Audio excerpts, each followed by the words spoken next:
Rain clung to the wind like sorrow, blowing sideways across the near-empty auction yard. The sky was slate gray, a bruised canvas stretched taut above the sagging fence posts and muddy ground. People had mostly gone home. Only the leftovers remained, the animals no one wanted, the misfits, the broken. One of them stood at the far end of the corral, a chestnut horse with a hollow gaze and a limp that made even the wind pity him.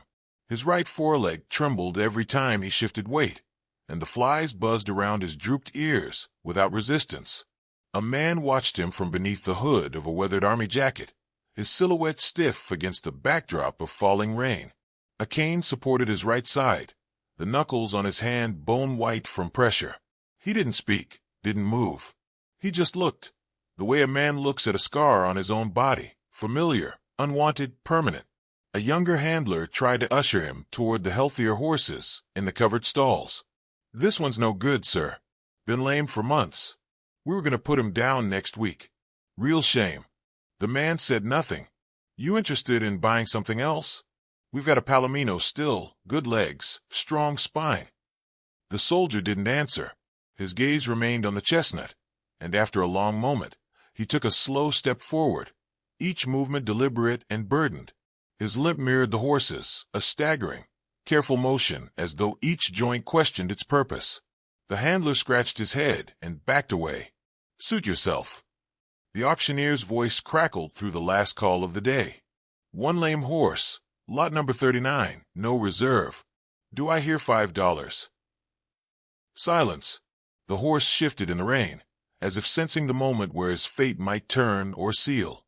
His ears twitched, head low. "5. Anybody?" No one moved. The soldier raised his hand. The gavel hit wood. "Sold. For $5. Snickers rolled across the yard like distant thunder. The soldier ignored them. He walked to the gate, opened it, and the horse didn't move. Not right away, but after a moment, the chestnut stepped forward, his limp pronounced and raw, as if even walking was an act of defiance. Together, they exited the gate, one man and one broken beast, side by side, their shadows blending in the mud. The truck was old, a dented blue pickup with an open trailer. The ramp creaked when the horse stepped onto it, and for a moment, it looked like the animal might collapse under his own uncertainty. But he didn't. He climbed in, as if pulled by something more than force, maybe instinct, maybe understanding. The soldier climbed into the driver's seat, face set, jaw clenched. Miles passed without a word, the rain falling harder. The windshield wipers kept rhythm like a funeral drum, and the road grew narrower, rougher. Eventually, they turned down a gravel path leading to an old ranch house. The paint had peeled from the siding years ago. A rusted weather vane squealed on the roof. A wooden gate hung slightly off one hinge. He parked, stepped out, and opened the trailer. The horse didn't move. The soldier waited. A beat passed. Then another. And then, one trembling step at a time, the chestnut descended. His hooves sank into the damp earth. He sniffed the wind. The place smelled of weeds, wet timber, and dust. It didn't smell like home, but it didn't smell like death either. The man led him to a fenced paddock beside the barn. The boards were cracked, some nailed hastily back into place. A water trough stood in the corner, half full. The horse drank, slowly, as if unused to the idea of safety. Inside the house, the soldier dropped his coat on a hook and lowered himself onto a wooden chair at the kitchen table. The room was spare. A kettle, 2 mugs, an old rifle on the wall. A single photograph in a cracked frame sat beside a bowl of dry oats. A girl, maybe 16, smiled with wind-blown hair on horseback. Her eyes held the same quiet storm as the man's. It wasn't joy in that photo. It was something fiercer. It was belief, the kind that outlasts reason. He stared at it for a long time, his hand resting lightly on the table, his fingers unconsciously tracing circles in the wood grain. Then he stood again, lit a lamp, and glanced out the window. The horse was standing still, staring into the distance. Not eating, not lying down, just waiting. That night, the soldier couldn't sleep. The wind rattled the eaves. Pain in his leg pulsed like a heartbeat behind his knee. Memories surged, shouts, smoke, gunfire, dust. His hand twitched toward the nightstand, but found only a bottle of pills and a dog tag on a chain. He rose, threw on a coat, and stepped outside. The horse was lying down now, but something was wrong. His breath was shallow. His sides trembled. The soldier limped over, knelt beside him. The mud soaked through his pants. He reached out, unsure, tentative, like touching a live wire. The horse flinched at first, but then stilled. A flashlight beam cut through the dark. "Don't touch him. He's in pain." The voice snapped through the air, sharper than the wind. He turned. A girl stood at the fence, drenched in rain, her boots caked in mud. She couldn't have been older than 17. Soaked strands of dark hair clung to her face, and her eyes, wide, furious, and impossibly familiar, burned through the night. "What are you doing here?" he asked, voice hoarse. She stepped forward. "He's not a tool. You can't just buy him and expect him to fix you."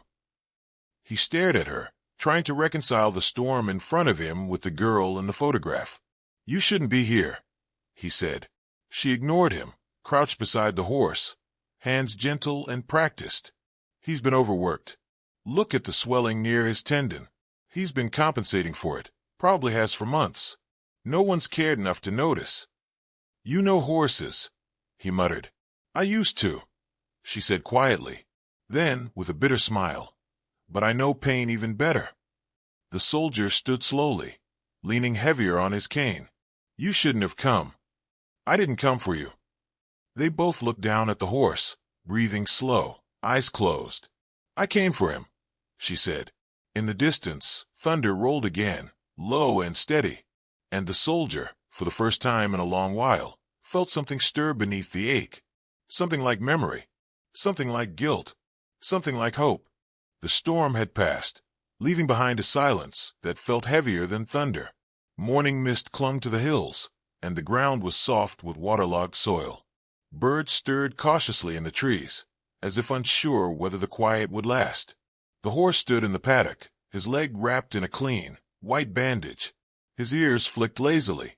He was still lame, still cautious, but he stood straighter than he had the day before. The girl sat cross-legged in the dirt, a half-eaten apple in one hand, brushing the horse's side with the other. Her name was Emily, and though her face was young, there was an edge to her voice that didn't belong to 17. She moved with a kind of precision, gentle but guarded, like someone who'd been betrayed by things she used to love. The horse responded to her touch, not with affection, but with tolerance. For him, that was already a step forward. Inside the house, the soldier watched from the window, coffee cooling in his hand. He hadn't asked her to stay. He also hadn't asked her to leave. It was a strange limbo between them, defined more by silence than anything spoken. She had arrived like a wave crashing against rock, furious, wild and uninvited, and yet somehow she'd stayed. Maybe the horse needed her. Maybe he did too. Emily came inside just after noon, her boots tracking mud across the kitchen floor. She didn't apologize. She pulled out a chair, dropped into it, and took a long sip from a glass of water. He glanced at her from across the table. "She's eating hay now," she said. "Drank a lot this morning." "That's good." He nodded. "She's still limping, obviously, but it's not as bad. Might be soft tissue damage." "You said she," he murmured. "It's a gelding." She blinked, surprised at his voice more than the correction. "Right. Sorry. Just she feels like a she." "You know what I mean." He didn't answer. A few seconds passed before she spoke again. "You're not going to ask why I'm here." "I figured you'd tell me when you wanted to." She scoffed lightly, looked out the window. "Funny. That's what Mom used to say." Her voice wavered just slightly at the end of the sentence. He felt it but said nothing. She cleared her throat. "I came back because of a dream. Stupid, I know. But I saw this horse limping across a field, trying to follow someone. And when I woke up, I just knew I had to come. Doesn't make sense, right?" "Not everything has to." Another silence fell between them, heavier this time, but not hostile. She took another sip of water and then spoke without looking at him. "Do you still blame me for not going to the funeral?" He flinched. Emily turned to him, eyes sharp. "Because I blamed you. For a long time. You didn't call. You didn't come. You left everything. I was deployed. You were already back by then, she said quietly. Don't lie to me. He said nothing.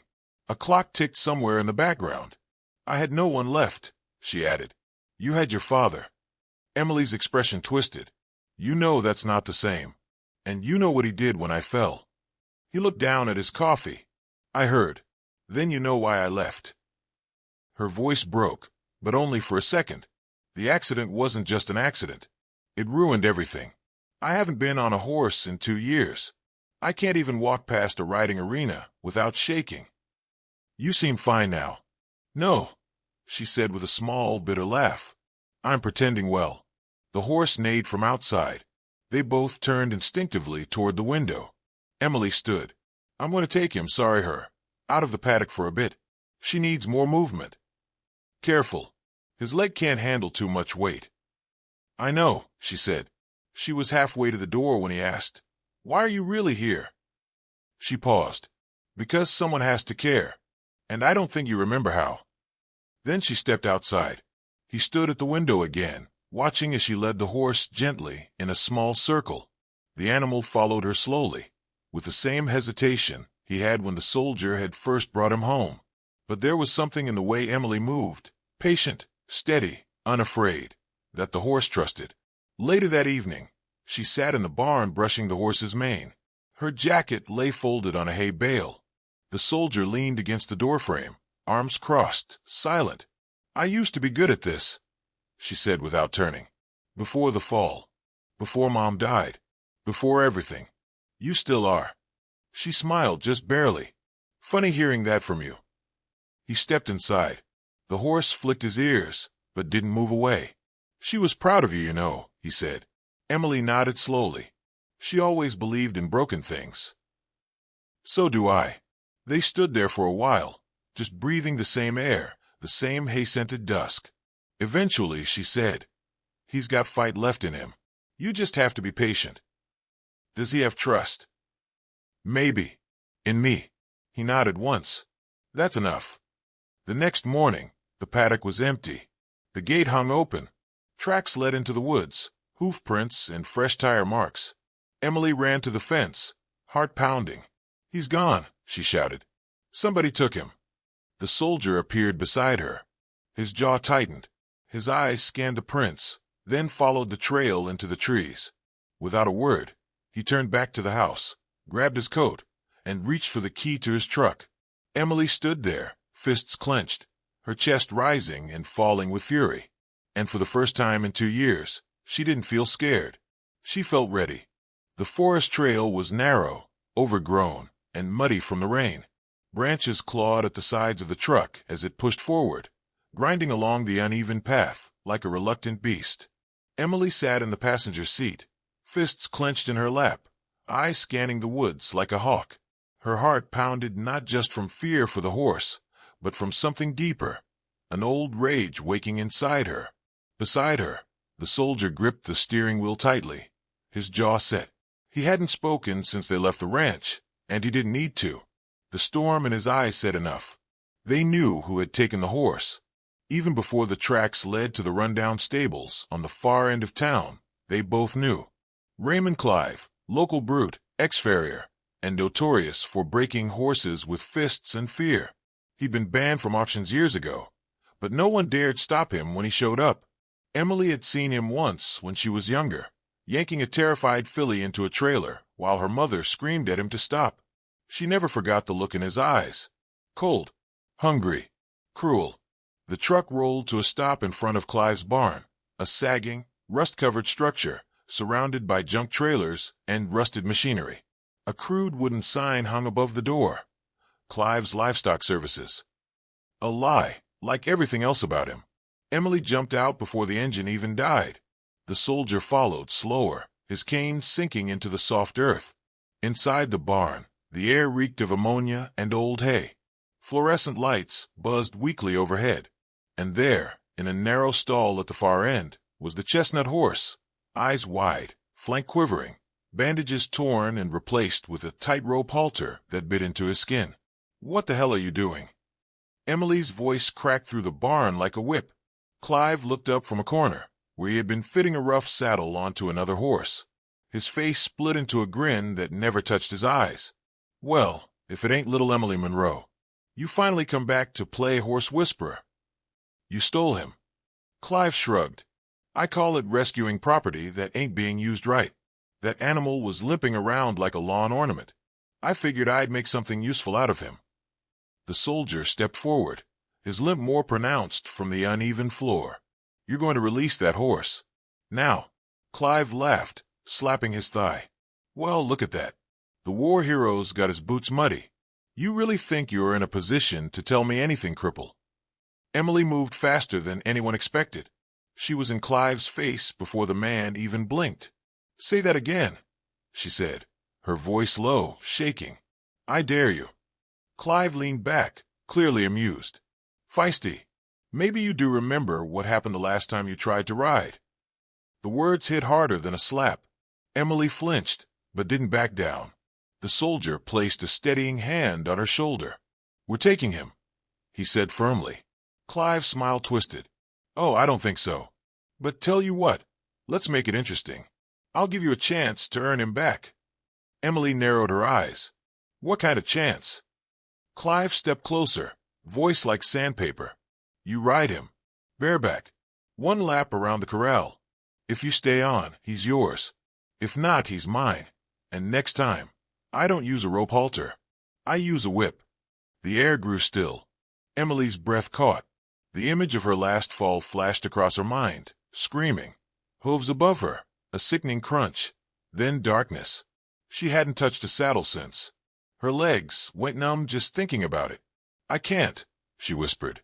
"You can," the soldier said. His voice was soft, but unshakable. "You will, not for him. Not for me. For that horse. He believed in you before you believed in yourself." She looked at him, eyes glassy. "What if I fall again?" "Then you fall forward." Outside, a crowd had gathered. Clive's boys were already setting up the rough corral, 50 yards of churned dirt and bent metal rails. Emily led the chestnut into the ring herself. The horse trembled under her hand, but followed. She didn't speak to him, just placed her palm on his shoulder and looked him in the eye. For a moment, they were the same, wounded, afraid, but standing anyway. The crowd muttered as she climbed onto his back. No reins, no saddle, just trust. The first few steps were shaky. The horse paused, uncertain. Emily gripped with her thighs, breath shallow, heart a cannon in her chest. She leaned forward, whispered near his ear. "You're not alone. Neither am I." He moved. Slow at first, then steadier. One corner, then another. The crowd went quiet. Dirt kicked up behind them. Clive's smile faded. Halfway through, the horse stumbled slightly, and Emily gasped, arms windmilling, but she held on. No scream, no fall, just breath and muscle and grit. She righted herself, patted his neck, whispered again. "Good. That's good." The final stretch felt like flying, not because they moved fast, but because it was freedom, freedom from pain, fear, memory. She crossed the finish line, slid off gently, and wrapped her arms around the horse's neck. Applause broke out, scattered at first, then stronger. Clive swore under his breath. "A deal's a deal," Emily said, walking past him. Clive spat in the dirt. "That horse ain't worth the mud he limps on." "Funny," the soldier replied, stepping in behind her. "He's already worth more than you'll ever be." They loaded the horse into the trailer and drove home in silence, but it wasn't the same silence as before. It was full of something new, something earned. That night, the stars were clear above the ranch. Emily sat in the barn, brushing the horse under the soft light of a hanging bulb. She hummed quietly, eyes soft. The soldier stood in the doorway, watching. "You did good," he said. She smiled. "So did you." Neither of them noticed the smell of smoke until it was too late. A loud crack split the night. The barn's far corner burst into flame. The horse reared, panicked. Emily screamed. "No, he's trapped." The soldier didn't hesitate. He grabbed a soaked blanket, threw it over his head, and limped into the fire. And behind him, Emily ran after. Flames danced along the rafters, turning the barn into a furnace of smoke and roaring heat. The chestnut horse shrieked in panic, trapped at the far end by a wall of fire licking across the hay bales. His hooves kicked up sparks as he turned in tight, frantic circles, trying to find a way out. The soldier barreled through the smoke with his silk blanket shielding his face, his limp now a full drag as he fought to stay upright. The air was thick with ash. Every breath stung. He reached the stall door and yanked at the latch. It jammed, swollen from the heat. He cursed, then slammed his shoulder into the wood, again and again, ignoring the pain shooting up his spine. At last the latch gave. The horse reared, nearly catching him with a flailing hoof. "Easy," he rasped, coughing hard. "Easy, boy." But the horse didn't hear him, couldn't. His eyes rolled white, blind with terror. He backed into the corner, snorting, shaking, refusing to move. Emily appeared in the doorway, eyes wide with horror. Flames crackled along the walls, and the smoke wrapped around her like a ghost's fingers. "Stay there," he shouted, voice raw. She ignored him, rushing forward through the narrow passage between fire and stall. "He won't come with you," she said, choking. "He doesn't trust you like he trusts me." He looked at her, wild hair, soot-streaked face, eyes shining with something more than fear. She wasn't a girl in that moment. She was a force. "Let me try," she said. He hesitated. The roof above them groaned. Then he stepped aside. She knelt just beyond the stall's threshold, lowering her voice into a whisper. Hey, it's okay. I'm here. You're not alone." The horse twitched, ears flicking forward. "That's it," she soothed. "Breathe. One step at a time, just like before." He took a step, then another. The soldier wrapped his arm around the horse's neck from the other side, steadying him as they guided him through the smoke. The flames licked closer, and a beam crashed behind them, shaking the ground. Emily screamed, ducking as ash flew. Together, they led the horse out, Emily pulling gently, the soldier pushing with all the strength his broken body could muster. Just as they cleared the threshold, the entire rear of the barn collapsed behind them in a roar of sparks and splintering wood. Outside, cold air met them like a lifeline. Emily staggered, coughing, her shirt scorched and hands blistered. The soldier collapsed to one knee, chest heaving. The horse stood in the yard, shaking but alive, sides heaving with exertion. For a long moment, none of them moved. Just breath, silence, and stars. Lights from a neighbor's ranch flickered on in the distance. Sirens wailed faintly, approaching through the hills. Emily knelt beside the soldier, her eyes wide with worry. "You okay?" she asked. He nodded weakly, then passed out. The hospital smelled of antiseptic and humming lights. Emily sat beside his bed, one hand wrapped in gauze, the other holding a paper cup of vending machine coffee. The soldier's face was pale beneath the bruises and soot stains. His leg had been re-injured, cracked again at the hip from the fall. "You saved us," she whispered. "All over again." He stirred an hour later. His eyes opened slowly, adjusting to the dim light. When he saw her, something like a smile ghosted across his face. "You always run into burning buildings," he rasped. "Only when you're in them." He chuckled, then winced. "I told you to stay back." "You don't get to make the rules anymore," she said gently. "You gave that up when you didn't show up to Mom's funeral." The words could have stung, but he nodded, accepting them like a soldier takes an order. "I'm sorry." She blinked, surprised by the softness in his voice. "I know." The silence that followed wasn't empty. It was full of understanding, of things unsaid finally spoken through quiet. Weeks passed. The barn was rebuilt with help from neighbors and old friends. The chestnut horse, now called Phoenix by Emily, grew stronger every day. His limp remained, but it no longer defined him. He moved with a kind of stubborn grace, like he knew the value of each step. Emily spent her mornings working with him, teaching him new commands, whispering to him like they shared a secret world. The soldier watched from the porch, leg wrapped, still healing. One morning, she approached him with a saddle over her shoulder. "I want to try riding again," she said. He looked up, surprised. "You sure?" She nodded. "I'm tired of being afraid." They saddled Phoenix together.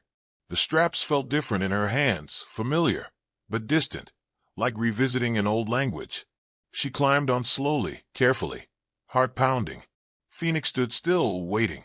Then they moved. The rhythm returned like a song long forgotten. Slow at first, then smoother. Phoenix obeyed her cues. Emily's posture straightened, her smile growing with each stride. The wind kissed her face, and for the first time in years, she let herself feel joy without questioning it. The soldier stood, leaning on his cane, eyes glistening. Later, as the sun dipped behind the hills, painting the ranch in gold, they sat beside the paddock. Emily handed him a folded flyer. "What's this?" he asked. "A local riding competition. Nothing big. Just a small event." "You entering?" She hesitated, then nodded. "Not to win. Just to finish." He looked at her, really looked. "Your mom would be proud." "I know," she said softly. "But I think so would you."